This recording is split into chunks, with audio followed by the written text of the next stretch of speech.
The moment I saw that crumpled auction notice nailed to my front gate, something inside me snapped. The pool, my sanctuary, my refuge, was up for sale. Not because I wanted to sell it, but because HOA Karen decided it was hers to take. Her cold, sharp eyes gleamed from across the street, standing in front of a crowd of neighbors like a queen passing judgment. She was short, white hair cropped tight, but her presence stretched far bigger than her frame. I could feel the weight of every whisper, every glare aimed my way, but none of it mattered as much as the icy fury burning inside me. This wasn't just about property lines or HOA rules. This pool was a memory vault. My late daughter's laughter still echoed in its ripples. It was the only place I ever felt safe after a lifetime of chasing shadows in dark places, places where lives were lost and nothing ever healed. And now they wanted to rip it away like it was nothing. I watched Karen smile that merciless smile, holding the auction flyer like a weapon of war. She thrived on control, on breaking people down. But I wasn't someone you crushed easily. I kept my fists tight, jaw clenched, and waited. The neighbors shifted, caught between sympathy and fear, some whispering about the Marshal living next door, others siding with Karen's iron fist. There was a storm coming. Karen's voice sliced through the air at the next meeting, colder than winter frost. She claimed it was for the community, but her eyes said something different, something darker. She wanted the pool gone, replaced, erased, and she wouldn't stop until it was auctioned off to the highest bidder. I could feel the walls closing in. The pool fence was suddenly covered in yellow caution tape, a silent declaration that my memories were now off-limits, that my sanctuary was condemned. I stood there staring at the water, the sun sparkling cruelly on the surface, mocking me. The pool was more than just water and tiles. It was my lifeline. Karen didn't know who she was messing with.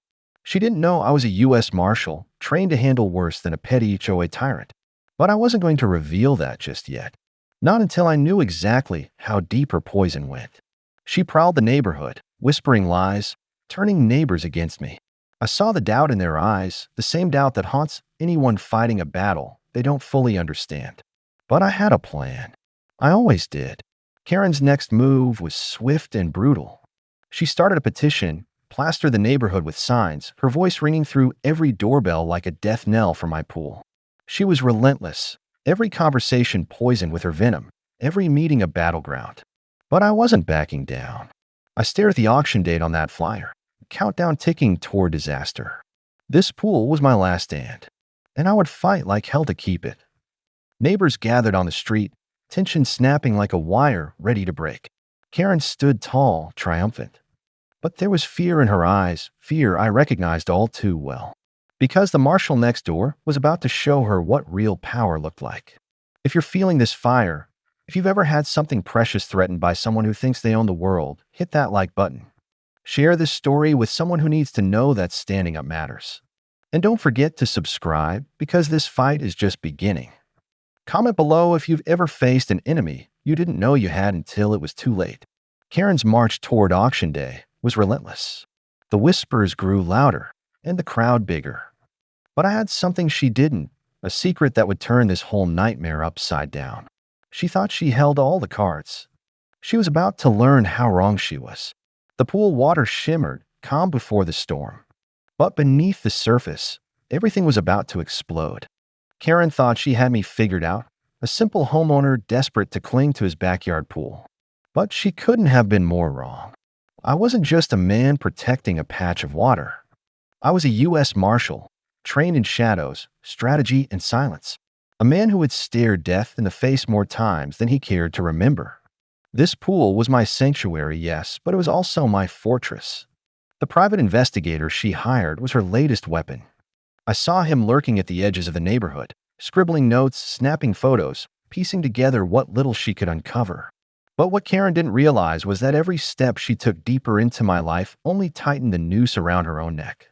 I stood in the backyard one afternoon, feeling the sunlight warm the water's surface. Every ripple told a story, of quiet mornings, of laughter lost but never forgotten, of battles fought far away and victories claimed in silence. This was my world, the one part of my life no one could touch. Karen's tactics grew more vicious by the day. Notices nailed to my door, rumors whispered in the grocery store aisles, calls to neighbors warning them against me. She painted me as a menace, a man who didn't belong.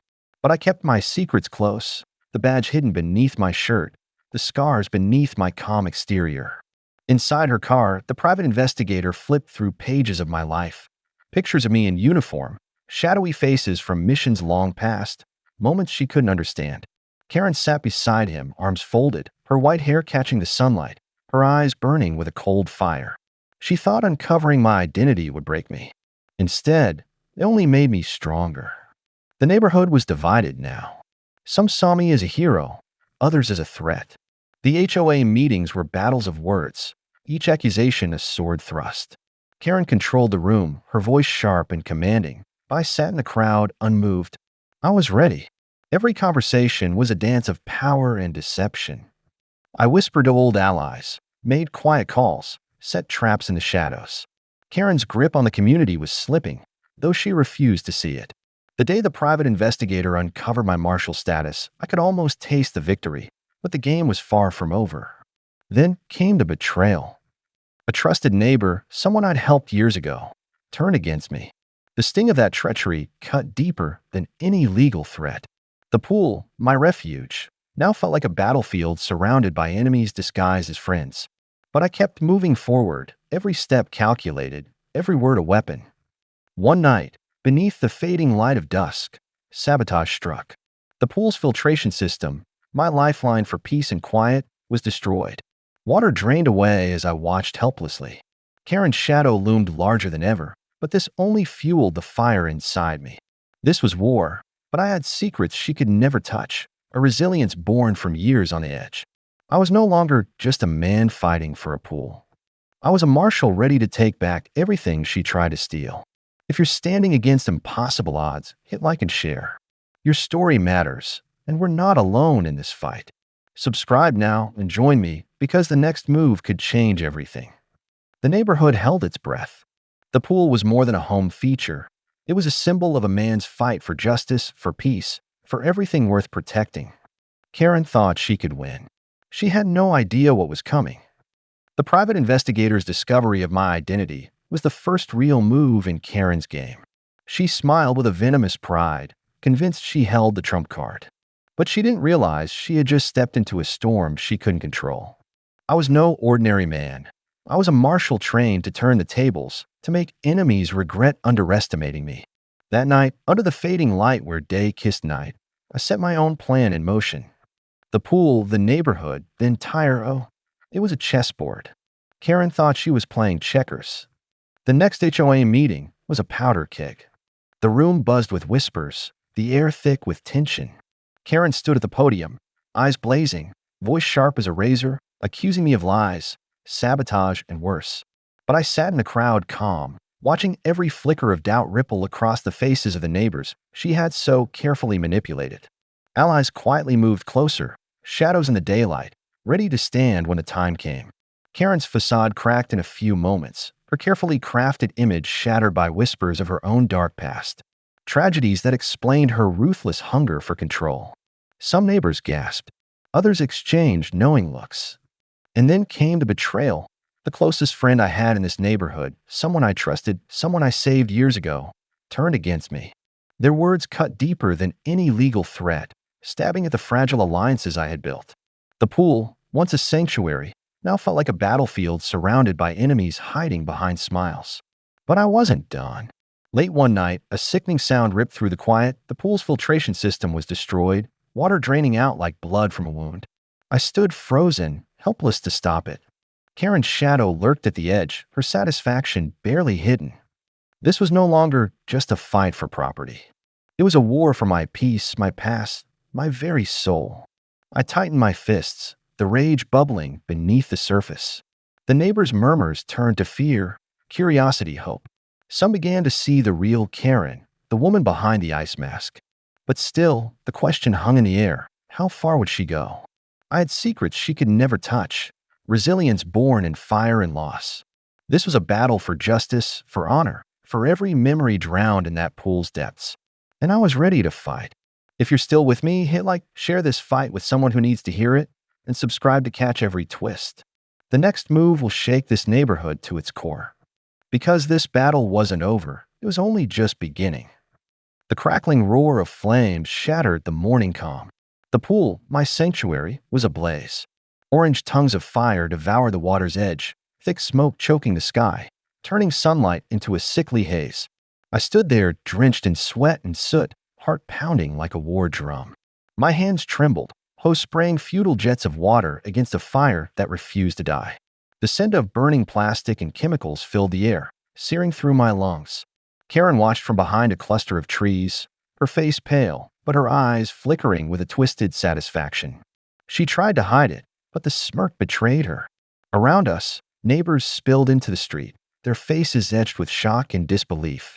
Some grabbed phones, others just stared, unable to believe this nightmare unfolding in broad daylight. That pool wasn't just a hole in the ground. It was my past, my peace. Every splash held a memory of my daughter's laughter, of quiet mornings before the world went dark. And now it was gone, consumed by flames meant to break me. Rumors exploded faster than the fire. Who was responsible? Was it Karen? Did she cross a line no one dared imagine? She denied it, voice steady but eyes darting, refusing to meet mine.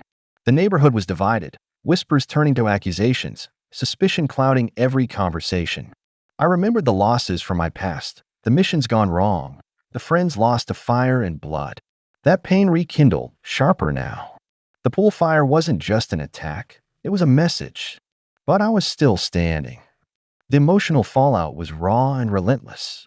Fear gnawed at the edges of my mind. Rage blazed beneath my skin. But surrender wasn't an option.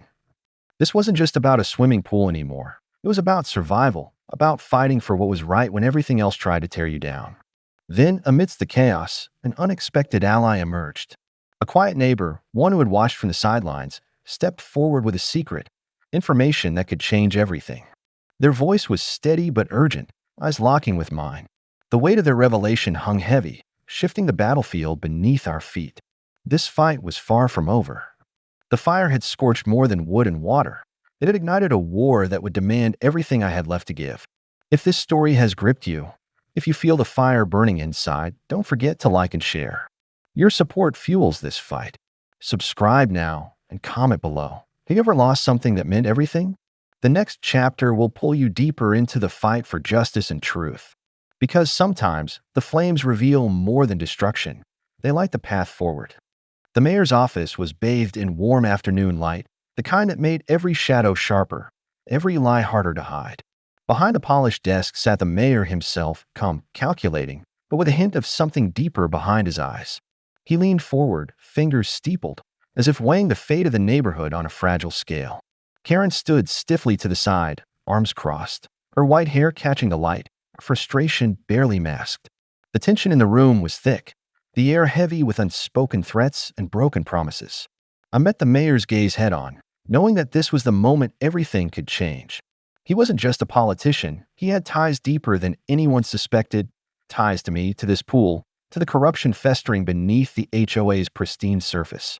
Papers sprawled across the desk, photographs of my pool, legal documents, whispers of bribery and dirty deals that had held the neighborhood hostage for too long. Karen's grip on power was slipping. Every move she made, every call she thought was secret, was unraveling in the light of day. The mayor's intervention wasn't just political, it was personal. The web of corruption was vast, and we were pulling at its threads, one by one. The mayor's voice was steady but commanding as he laid out the plan, expose the HOA's lies, protect the community's rights, and bring justice where it had long been denied. Karen's face twitched, anger, disbelief, desperation flickering like a storm about to break. But beneath it all, I saw fear. Fear of losing everything she had clawed for. Fear of the truth breaking free. Neighbors who once stood silent began to speak, their doubts turning to courage. The neighborhood was awakening from a long, suffocating sleep. I felt a shift in the air, a rising tide ready to sweep away the shadows. But Karen wasn't finished. She had one last card, a final desperate move that could shatter the fragile peace we were building. Her eyes locked with mine, a silent promise that this fight would not end quietly. If you felt the sting of betrayal, if you've watched corruption crush what you love, hit like and share this story with those who need to stand up. Subscribe to stay with me. This fight for justice is far from over. Comment below with your own battles. Together, we are stronger. Because sometimes The greatest battles are fought not in courtrooms or streets, but in the hearts of those who refuse to give up. The day of reckoning arrived, the community center parking lot alive with tension and whispered anticipation. Bright sunlight flooded the scene, casting long shadows that stretched like silent witnesses to the coming storm. Neighbors gathered, faces a mixture of fear, hope, and raw curiosity. The pool, now a distant memory behind locked gates, stood as a silent symbol of the battle that had torn the neighborhood apart.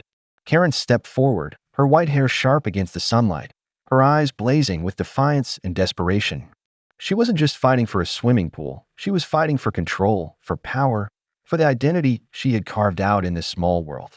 But across from her stood a man unshaken, calm but fierce, every muscle taut with determination. The U.S. Marshal was ready to finish what he started. Voices rose, sharp and cutting, every word charged with years of frustration, pain, and anger.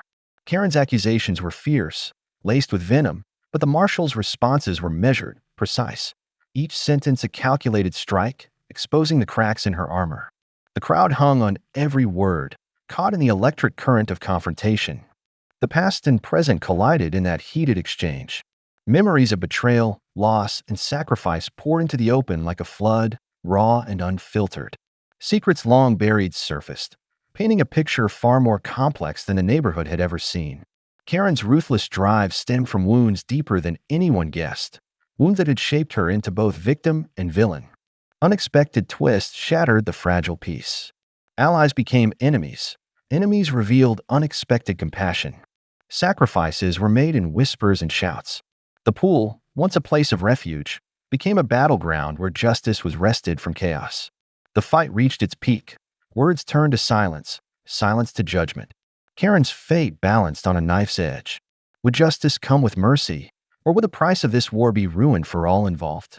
If this battle has gripped your heart, if you've ever faced a fight that seemed impossible, don't hesitate. Like this video, share it with those who need strength, and subscribe to join a fight that demands courage and heart. Comment below, what would you do if your sanctuary was threatened? Because sometimes, the hardest battles are the ones that define us, and today, this neighborhood will never be the same. The sun hung high and clear over the quiet neighborhood, the pool's surface sparkling with a peaceful, almost fragile beauty. It felt like a world reborn, scarred but healing. I stood alone at the water's edge, the warmth of the day seeping into my bones, a stillness settling over me that I hadn't known in months. The battle was over, but the echoes lingered. Karen was there too, not across the street, but packing up the last of her things into a dusty sedan. Her white hair was streaked with gray now, the fire in her eyes dimmed by defeat and regret. She moved slowly, weighed down by the consequences of her choices, a woman stripped bare by the very control she'd sought to wield. The neighbors watched quietly, some nodding with reluctant respect, others whispering about the strange mixture of justice and mercy playing out in real time. The pool was no longer a battleground. It was a symbol of resilience, of battles fought in the shadows and won in the light, of forgiveness where hate could have burned everything to ashes but instead paved the way for something new. The neighborhood felt different, more real, more human. The scars we carried were no longer hidden but worn like badges of survival. I looked back at Karen once, catching a flicker of something unexpected, perhaps sorrow or understanding. This wasn't just her story or mine, it was ours. A tangled web of fear, pride, pain, and the desperate hope to be seen and heard. If you've ever faced a fight that seemed too big, battle that left you questioning who you were, hit that like button. Share this story with someone who needs to know they're not alone. Subscribe now, because every fight for what matters deserves to be told. And comment below, what would you fight for when everything was on the line? Because in the end, it's not the wars we win or lose that define us. It's how we rise from the ashes, how we find peace in the chaos, and how we choose to forgive. The pool shimmers under the midday sun, a quiet witness to the scars and healing, a promise that some battles change everything, and some victories are just the beginning.